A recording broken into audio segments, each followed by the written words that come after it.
শিক্ষার মানকে উন্নয়ন করার জন্য কেন্দ্রে কেন্দ্রে সিসি ক্যামেরা, প্রতিষ্ঠানগুলোতে সিসি ক্যামেরা এবং মাননীয় শিক্ষামন্ত্রী শিক্ষার্থীদেরকে বলছে পরীক্ষায় আর নকল চলবে না, তাই তোমরা ভালো করে পড়াশোনা করো। তিনি চাচ্ছে আমাদের বাংলাদেশের শিক্ষার মানকে আরেকটু উন্নত করতে। আপনার এই কাজকে আমি অ্যাপ্রিসিয়েট করলাম মাননীয় শিক্ষামন্ত্রী। কিন্তু প্রশ্ন হলো 2026 সালের এসএসসি এক্সামে কীভাবে 2025 সালের প্রশ্নপত্র আসে 17 জন শিক্ষার্থীর হাতে, এবং নিউজগুলোতে নিউজ করছে যে শিক্ষকের ভুলের কারণে 17 জন শিক্ষার্থীর কপাল পুড়ল। বিষয়টা আপনাকে ঘাটিয়ে দেখতে হবে।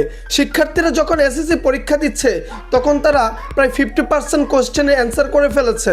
লাইক তারা বুঝতে পারলো যে তারা 2025 সালের কোশ্চেন পেপারে অ্যান্সার করছে।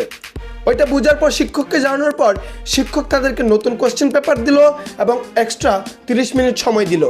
এখন আপনাদের কাছে আমার প্রশ্ন, 30 মিনিটে কি 50% কোশ্চেনে অ্যান্সার করা সম্ভব?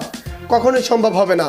তাই মাননীয় শিক্ষামন্ত্রীর কাছে আমার আকুল আবেদন, আপনি বিষয়টাকে গাঁঠিয়ে দেখেন যেটার পিছনে কারা দোষী, পিয়ন, সহকারী শিক্ষক নাকি ওই বিদ্যালয়ের প্রধান শিক্ষক। এবং যারা ওই বিষয়টার সঙ্গে দোষী সাব্যস্ত হবে তাদেরকে যথাযথ শাস্তির ব্যবস্থা করুন এবং আইনের আওতায় আনার ব্যবস্থা করুন। ধন্যবাদ।